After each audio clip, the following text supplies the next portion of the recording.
Hi hello നമസ്കാരം, എല്ലാവർക്കും സ്വാഗതം. എൻ്റെ പേര് ഹരികൃഷ്ണൻ. നമ്മൾ ഇന്ന് ഡിസ്കസ് ചെയ്യാൻ പോകുന്നത് ഒരു ചെറിയൊരു സെഷനാണ്. സെഷൻ എന്ന് പറഞ്ഞാൽ നമ്മുടെ LD ക്ലർക്കിൻ്റെ എക്സാമിനേഷൻ അതിനെക്കുറിച്ചുള്ള കുറച്ച് ഡീറ്റെയിൽസ് ആണ്. അപ്പോൾ കുറേ ഉദ്യോഗാർത്ഥികൾക്ക് ആശങ്കയുണ്ട്, എന്താ LD ക്ലർക്കിൻ്റെ എക്സാമിനേഷൻ നോട്ടിഫിക്കേഷൻ എന്ന് വരും. അതുകൂടാതെ ഇപ്പോൾ നമുക്കറിയാം ഏജ് ഒക്കെ എബോവ് ചെയ്തിട്ടുണ്ട്, അപ്പോൾ ആർക്കൊക്കെ അപേക്ഷിക്കാം, അങ്ങനെ കുറേ കാര്യങ്ങൾ ഒരു ആശങ്കയുണ്ട്. പിന്നെ എങ്ങനെ പഠിച്ചു തുടങ്ങണം, ബിഗിനേഴ്സിനൊക്കെ LDC എന്നുള്ള ഒരു എക്സാമിനേഷൻ എങ്ങനെ അപ്രോച്ച് ചെയ്യണം എന്നുള്ളൊരു ആശങ്കയുണ്ടാകാം. അപ്പോൾ അതൊക്കെ നമുക്ക് ഇന്നത്തെ ഇതിനകത്ത് ക്ലിയർ ചെയ്ത് പോകാം. ഓക്കെ, ഇന്നത്തെ സെഷനിൽ ക്ലിയർ ചെയ്ത് പോകാം. അപ്പോൾ നമ്മൾ ഇന്ന് മെയിനായിട്ടും ഈ ഒരു സെഷനിൽ ഡിസ്കസ് ചെയ്യാൻ പോകുന്നത് അതായത് നോട്ടിഫിക്കേഷൻ ടൈം എന്നത്തേക്കാണ് എക്സാമിനേഷൻ്റെ നോട്ടിഫിക്കേഷൻ വരുന്നത്, പിന്നെ എക്സാം ടൈം എന്നായിരിക്കും, ഏജ് ലിമിറ്റ് ആർക്കൊക്കെ അപേക്ഷിക്കാൻ പറ്റും, പിന്നെ എക്സിസ്റ്റിംഗ് റാങ്ക് ലിസ്റ്റ്, ഇപ്പോൾ നിലവിലുള്ള റാങ്ക് ലിസ്റ്റ് എന്നാണ് സ്റ്റാർട്ട് ചെയ്തത് ഇന്ന് വരെ ആയിരിക്കും അതിൻ്റെ കാലാവധി ഉള്ളത്, അല്ലേ? നമുക്കറിയാം 3 വർഷമാണ് കാലാവധി ഉള്ളത്. LDC എക്സാമിനേഷൻ്റെ റാങ്ക് ലിസ്റ്റിന് 3 വർഷമാണ് കാലാവധി ഉള്ളത്. അപ്പോൾ അത് എന്ന് വരെ ഉണ്ടെന്നുള്ളത് നമുക്ക് ചെക്ക് ചെയ്യാം. പിന്നെ ഓരോ ജില്ലകളിലും സെപ്പറേറ്റ് ആയിട്ടാണ് എക്സാം നടത്തിയത്, അപ്പോൾ ഓരോ ജില്ലയിലെയും കട്ട് ഓഫ് മാർക്ക് ഡിസ്കസ് ചെയ്യാം. പിന്നെ നിലവിലുള്ള വേക്കൻസീസ് അതെങ്ങനെയാണ് അപ്പോയിന്റ് ചെയ്യുന്നത്, വേക്കൻസീസ് ഏതൊക്കെ ഡിപ്പാർട്ട്മെന്റുകളുണ്ട്, പിന്നെ എങ്ങനെ പഠിക്കണം. ഓക്കെ, ഇത്രയും കാര്യങ്ങൾ നമുക്ക് ഈ ഒരു സെഷനിൽ പറയാം. ഓക്കെ, അപ്പോൾ നോട്ടിഫിക്കേഷൻ ടൈം എന്ന് പറഞ്ഞാൽ കഴിഞ്ഞ തവണ നോട്ടിഫിക്കേഷൻ വന്നത് നമുക്കറിയാം, ഓരോ 3 വർഷം കൂടുമ്പോഴാണ് എക്സാം കണ്ടക്ട് ചെയ്യുന്നത്, അല്ലേ? അപ്പോൾ കഴിഞ്ഞ വർഷം നോട്ടിഫിക്കേഷൻ വന്നത് 30/11/2023 അല്ലേ? അപ്പോൾ അതിനോട് അനുബന്ധിച്ച് നമുക്ക് എങ്ങനെ പറയാൻ പറ്റും, 2026 അല്ലേ? 2026 ലാസ്റ്റോട് കൂടി, ഞാൻ 11 എന്നുള്ള മാസം കറക്റ്റായിട്ട് പറയുന്നില്ല, വേണമെങ്കിൽ അത് ഡിസംബർ ആകാം, അല്ലെങ്കിൽ 2027 ജനുവരി ഫെബ്രുവരി ആദ്യമാവാം. അപ്പോൾ 2026 അവസാനത്തോടു കൂടിയോ അല്ലെങ്കിൽ 2027 ആദ്യത്തോടു കൂടിയോ നമുക്ക് എങ്ങനെയായാലും നോട്ടിഫിക്കേഷൻ വരും. ഓക്കെ, അപ്പോൾ നോട്ടിഫിക്കേഷൻ വരുന്നത് എങ്ങനെയാ, വേരിയസ് ഡിപ്പാർട്ട്മെന്റിലേക്കായിട്ടാണ്. അതുകൂടാതെ സാലറി പാക്കേജ് വരുന്നത് 26,500 തൊട്ട് 26,500 തൊട്ട് എത്രയാ 60,700 വരെയാണ് നിലവിലുള്ള സാലറി പാക്കേജ്. അതൊക്കെ എന്താവും, അതൊക്കെ ഇൻക്രീസ് ആവും. ശമ്പള പരിഷ്കരണം വരാൻ നേരത്ത് അതൊക്കെ മാറ്റം വരും. ഓക്കെ, അപ്പോൾ നോട്ടിഫിക്കേഷൻ എന്നാ വരിക, ഈ വർഷം അവസാനം അല്ലെങ്കിൽ അടുത്ത വർഷം ആദ്യം തന്നെ നോട്ടിഫിക്കേഷൻ നമുക്ക് പ്രതീക്ഷിക്കാം. ഓക്കെ, ഇനി നമ്മൾ പറഞ്ഞത് എക്സാമിനേഷൻ ടൈം അല്ലേ? എക്സാമിനേഷൻ ടൈം എന്ന് പറഞ്ഞാൽ എന്ന് വരും, എക്സാം ടൈം ഇതിനു മുമ്പ് എക്സാം എന്നാ നടന്നത് 2024 എക്സാം നടന്നത്. 2024 ജൂലൈ തൊട്ട് ഒക്ടോബർ വരെയായിട്ടാണ് എക്സാം കണ്ടക്ട് ചെയ്തത്. പല ഘട്ടങ്ങളിലായിട്ട് പല ജില്ലകളിലാണ് എക്സാം നടത്തിയത്. ഏറ്റവും ആദ്യം തിരുവനന്തപുരം ജില്ലയ്ക്കായിരുന്നു, അതിൻ്റെ കൂടെ വേറെ പല ജില്ലകൾ ഉണ്ടായിരുന്നു. അങ്ങനെയാണ് എക്സാം കണ്ടക്ട് ചെയ്തത്. ഇപ്പോൾ 2024 ജൂലൈ തൊട്ട് ഒക്ടോബർ വരെയാണ് എക്സാം നടത്തിയത്. നമുക്കറിയാം 2026 ഇപ്പോൾ റണ്ണിങ്, നോട്ടിഫിക്കേഷൻ വരും. അപ്പോൾ അവർക്ക് എക്സാം 2027 നടത്തണം, അല്ലേ? 2027 ഏകദേശം ഇതേ കാലയളവിൽ തന്നെ എക്സാം നടക്കും. അതായത് ഇനി ചുരുക്കി പറഞ്ഞാൽ ഒരു വർഷം, ഒരു 1.25 വർഷം കൂടിയാണ് നമ്മുടെ മുന്നിലുള്ളൂ, അല്ലേ? അപ്പോൾ ആദ്യമായിട്ട് പഠിക്കുന്നവരൊക്കെ ശ്രദ്ധിക്കുക, കാരണം നല്ല കോമ്പറ്റീഷനാണ്. പണ്ടത്തെ പോലെയല്ല, LDCയിൽ നല്ല മാർക്ക് സ്കോർ ചെയ്താൽ മാത്രമാണ് നമുക്ക് ജോലി കിട്ടുള്ളൂ, അല്ലെ? റാങ്ക് ലിസ്റ്റിൽ കയറിയത് കൊണ്ട് കാര്യമില്ല, നമുക്ക് ജോലി കിട്ടുക എന്നുള്ളതാണ് നമ്മുടെ ഏറ്റവും പ്രധാനപ്പെട്ട ഒരു കാര്യം, അല്ലെ? അപ്പോൾ നിലവിലുള്ള റാങ്ക് ലിസ്റ്റ് നമുക്ക് നോക്കാം, അതിൻ്റെ ഒരു പൊസിഷനിങ് നോക്കാം. നിലവിലുള്ള റാങ്ക് ലിസ്റ്റ് ഞാനിപ്പോൾ തൃശ്ശൂർ ഡിസ്ട്രിക്റ്റ് ആണ് എടുത്തിട്ടുള്ളത്. ഏത് ഡിസ്ട്രിക്റ്റ് ആയാലും സെയിം ആണ്. കാരണം റാങ്ക് ലിസ്റ്റ് 31/8/2024 ഈ തൃശ്ശൂർ ഡിസ്ട്രിക്റ്റില് OMR എക്സാമിനേഷൻ കണ്ടക്ട് ചെയ്തത്. 1/8/2025 ലിസ്റ്റ് വന്നത്. ഓക്കെ, ആഗസ്റ്റ് 1 തീയതിയാണ് നമ്മുടെ LDC നിലവിലുള്ള LDCയുടെ ലിസ്റ്റ് വന്നത്. ആഗസ്റ്റ് 1, 2025. ഇതിന്റെ കാലാവധി എന്ന് വരിക 3 വർഷം. അതായത് 2028 ജൂലൈ 31 ആകുമ്പോഴേക്കും ഈ ലിസ്റ്റിന്റെ കാലാവധി തീരും, അല്ലെ? അപ്പൊ 2028 ജൂലൈ 31 ആകുമ്പോഴേക്കും ഈ ലിസ്റ്റിന്റെ കാലാവധി തീരുന്നതിന് മുമ്പ് തന്നെ അവർക്ക് നടത്തണം, എക്സാമിനേഷൻ നടത്തണം. അതുകൂടാതെ 1 ടൈം വെരിഫിക്കേഷൻ നടത്തണം, അല്ലെ? അപ്പൊ എക്സാം നടത്തണം, വെരിഫിക്കേഷൻ നടത്തണം, അതിനൊക്കെ കാലയളവ് വേണം.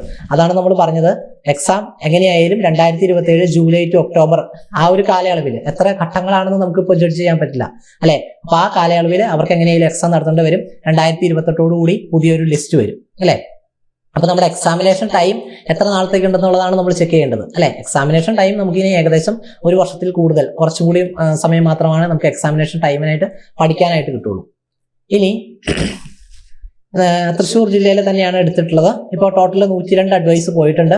ഏകദേശം ഒരു വർഷത്തോളം ആയി, ഒരു 10 മാസമായി, 10 മാസത്തോളം ആയപ്പോഴേക്കും 102 അഡ്വൈസ് ആയിട്ടുണ്ട്.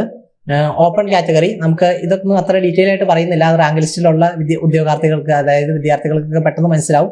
ഓപ്പൺ കാറ്റഗറി എന്ന് പറഞ്ഞാൽ ജനറൽ, ഒരു റിസർവേഷനും ഇല്ലാത്ത ആൾക്കാരാണ് എന്ത് ഓപ്പൺ കാറ്റഗറി എന്നുള്ള ഒരു സെഷനിലേക്കൂടെ പോകുന്നത്. പിന്നെ SC ST, പിന്നെ മുസ്ലിം, OBC, അങ്ങനെ വിവിധങ്ങളായിട്ട് EWS, അങ്ങനെ റിസർവേഷൻ ഉള്ളത് വിവിധങ്ങളായിട്ട് ഇവിടെ കൊടുത്തിട്ടുണ്ട്. അപ്പോൾ വെയിറ്റേജ് അനുസരിച്ച് അതനുസരിച്ച് ഓരോരുത്തരെ അഡ്വൈസ് പോവും. അഡ്വൈസ് കിട്ടി ഒരു 3 മാസത്തിനുള്ളിൽ നമുക്ക് അപ്പോയിന്റ്മെന്റ് ചാർട്ട് കിട്ടും. അപ്പോൾ അപ്പോയിന്റ്മെന്റ് കിട്ടിക്കഴിഞ്ഞാലാണ് നമുക്ക് ജോയിൻ ചെയ്യാൻ കഴിയുക. ഓക്കെ, അപ്പോൾ നമ്മൾ എന്തൊക്കെ പറഞ്ഞു? നോട്ടിഫിക്കേഷൻ ടൈം പറഞ്ഞു, എക്സാം പറഞ്ഞു, ഏജ് ലിമിറ്റ്. ഏജ് ലിമിറ്റ് എന്ന് പറഞ്ഞാൽ നമുക്കറിയാം, ഇപ്പോൾ ജനറൽ കാറ്റഗറിക്ക് 40 വയസ്സാക്കിയിട്ടുണ്ട് അല്ലേ? പണ്ട് 36 ആയിരുന്നു, ഇപ്പോൾ 40 വയസ്സാക്കിയിട്ടുണ്ട്. അപ്പോൾ അതനുസരിച്ച് തന്നെ ബാക്കിയുള്ള റിസർവേഷനുള്ള ആൾക്കാർക്കും ഇൻക്രീസ് ആവും. അതായത് OBCക്ക് ആണെങ്കിൽ 43 വയസ്സും SC STക്ക് ആണെങ്കിൽ 45 വയസ്സ് വരെയും അപ്ലൈ ചെയ്യാം. ഓക്കെ, അപ്പോൾ നേരത്തെ വിഷമിച്ചിരുന്നവർ, അതായത് എനിക്ക് ഏജ് ഓവർ ആയല്ലോ, ഇനി എനിക്ക് എൻ്റെ മുന്നിൽ എക്സാം ഒന്നും ഇല്ലല്ലോ, അങ്ങനെ വിചാരിച്ചിരുന്നവർക്കൊക്കെ ഒരു സുവർണ അവസരമാണ് ഇപ്പോൾ ഇനി നമുക്ക് വരാൻ പോകുന്ന LDC എക്സാമിനേഷന് കിട്ടുന്നത്. അതായത് അവർക്കും, അതായത് ഏജ് ഓവർ 36 കഴിഞ്ഞ ആൾക്കാർക്കും എന്ത് ചെയ്യാം, ഇനി അപ്ലൈ ചെയ്യാം. കാരണം ജനറൽ 40 വയസ്സ് വരെയായി. അപ്പോൾ ഒത്തിരി ആൾക്കാർക്ക് പുതിയതായിട്ട് കുറേ ഓപ്പർച്യൂണിറ്റീസ് വരികയാണ്. അപ്പോൾ ഏജ് ലിമിറ്റ് ഓർത്ത് ആരും സങ്കടപ്പെടേണ്ടതില്ല.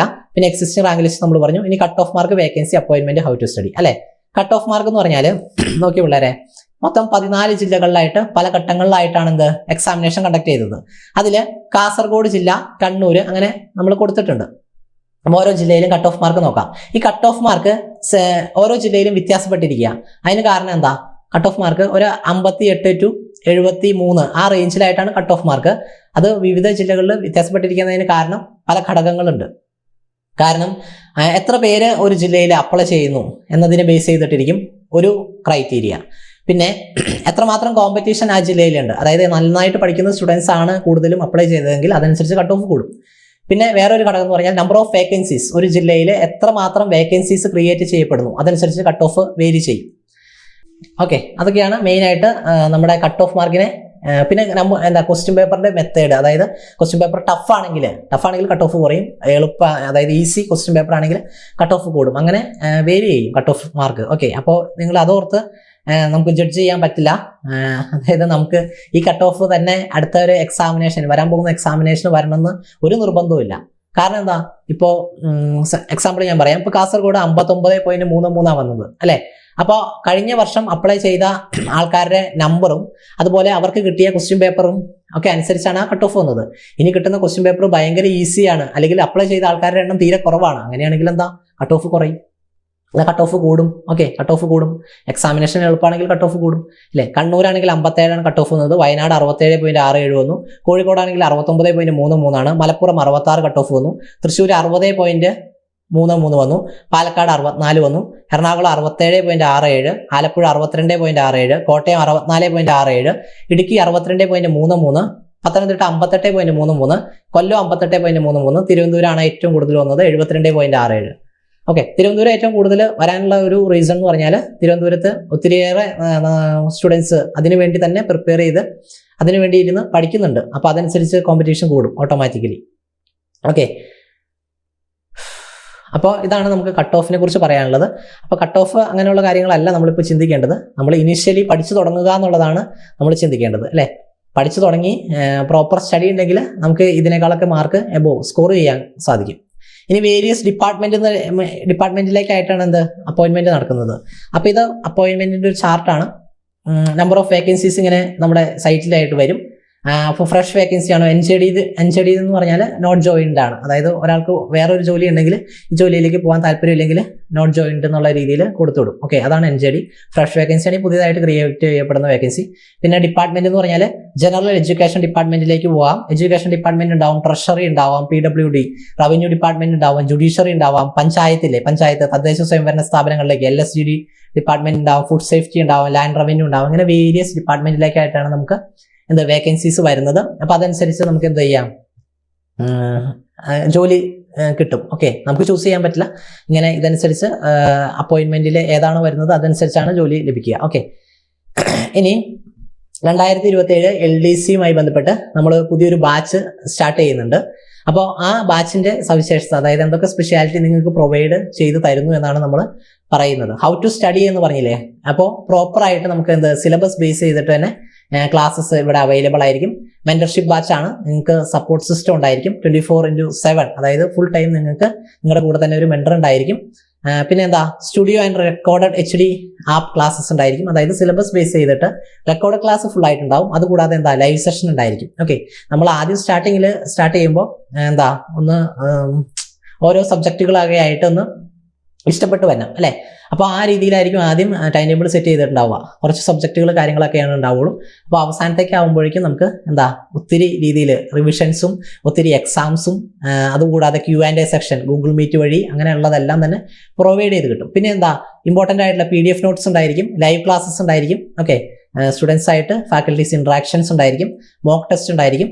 ഓക്കെ, അപ്പോൾ ഇതൊക്കെയാണ് എടുത്തു പറയാനായിട്ടുള്ളത്. അപ്പോൾ ഇൻട്രസ്റ്റ് ആയിട്ടുള്ളവർ എന്താ ഈ കാണുന്ന 2 നമ്പറിലായിട്ട് ഒന്ന് കോൺടാക്ട് ചെയ്ത് കൂടുതൽ ഡീറ്റെയിൽസ് ചോദിക്കുക. നിങ്ങൾക്ക് ആപ്റ്റായിട്ട് തോന്നുവാണെങ്കിൽ നിങ്ങൾ എന്ത് ചെയ്യുക, ചൂസ് ചെയ്യുക. ഓക്കെ, ഞങ്ങളുടെ ഈ പ്ലാറ്റ്ഫോം ചൂസ് ചെയ്യുക. ഇനി പറയാനുള്ളത് എങ്ങനെ പഠിച്ചു തുടങ്ങണം അല്ലേ. നമ്മൾ ഈ ഒരു മെത്തേഡിൽ തന്നെ ആയിരിക്കും കേട്ടോ നമ്മുടെ കോഴ്സ് ചെയ്ത് വച്ചിരിക്കുന്നത്. കോഴ്സിൽ മുന്നോട്ട് പോകുന്നത് ഈ രീതിയിൽ തന്നെയായിരിക്കും. നമ്മൾ പഠിച്ചു തുടങ്ങേണ്ടത് ചരിത്രം, ഭൂമിശാസ്ത്രം, ധനതത്വശാസ്ത്രം, ഇന്ത്യൻ ഭരണഘടന എന്നിങ്ങനെ വിവിധങ്ങളായ വിഷയങ്ങൾ സിലബസിൽ ഉൾക്കൊള്ളിച്ചിട്ടുണ്ട്. അപ്പോൾ ആ സിലബസിലെ മാർക്ക് ഡിസ്ട്രിബ്യൂഷൻ അനുസരിച്ച് വേണം നമ്മൾ ഓരോ സബ്ജക്റ്റിനും പ്രയോറിറ്റൈസ് ചെയ്യാൻ. ഓക്കെ, അപ്പോൾ ഇവിടെ നമുക്കറിയാം ചരിത്രം, ഭൂമിശാസ്ത്രം, ധനതത്വശാസ്ത്രം, ഇന്ത്യൻ ഭരണഘടന, കേരളം ഭരണം, ഭരണ സംവിധാനം, ഇതിനെല്ലാം 5 മാർക്കാണ്. അതിൽ തന്നെ ചരിത്രം എന്ന് പറയുമ്പോൾ നേരത്ത് കേരളം, ഇന്ത്യ, ലോകം, ഇങ്ങനെ 3 ഹിസ്റ്ററികൾ വരും. കേരള ഹിസ്റ്ററി, ഇന്ത്യൻ ഹിസ്റ്ററി, അതുപോലെ വേൾഡ് ഹിസ്റ്ററി, അതുപോലെ തന്നെ ജോഗ്രഫി 3 രീതിയിലായിട്ട് വരും. അപ്പം അതിനെല്ലാം കൂട്ടിയാണ് 5 എന്നുള്ള മാർക്ക്.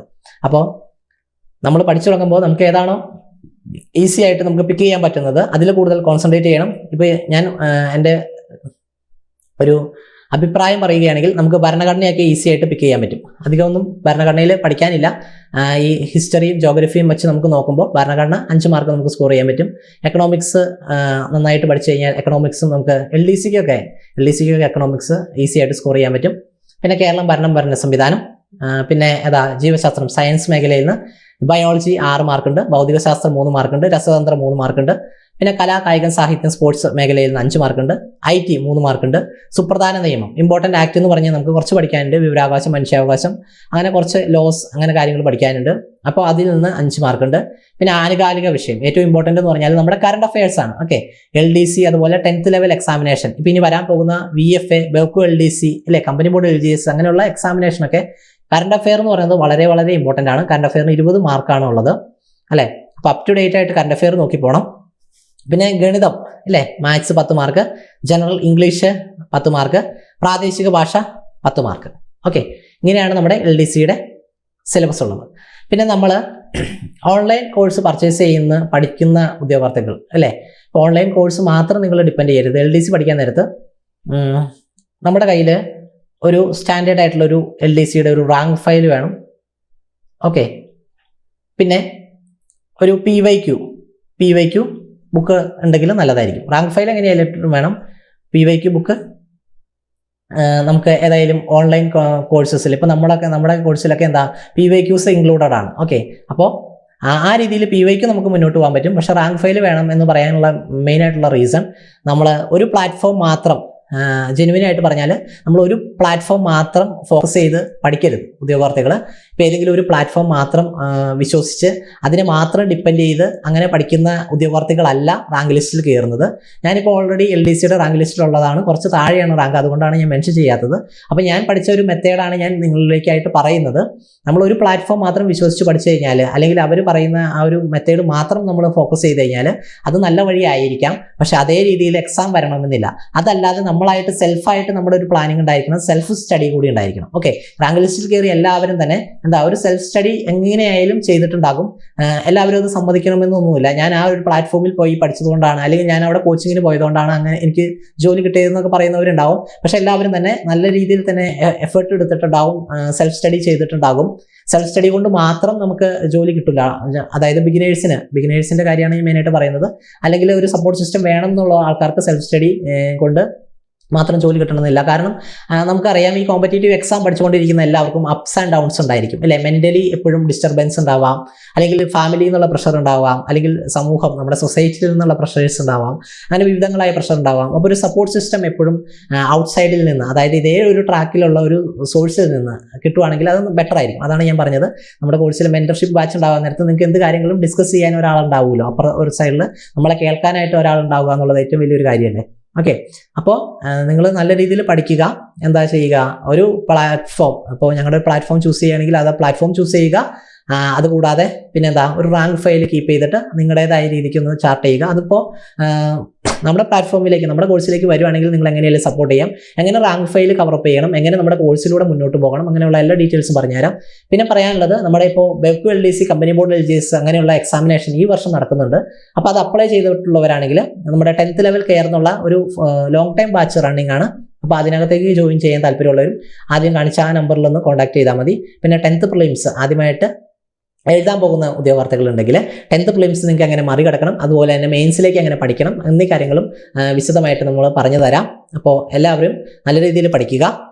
ഇനി വരാൻ പോകുന്ന എക്സാമിനേഷന് നല്ല രീതിയിൽ പഠിച്ച് മാർക്ക് സ്കോർ ചെയ്ത് എത്രയും പെട്ടെന്ന് ജോലി കിട്ടട്ടെ എന്ന് ആത്മാർത്ഥമായിട്ട് ആഗ്രഹിക്കുന്നു.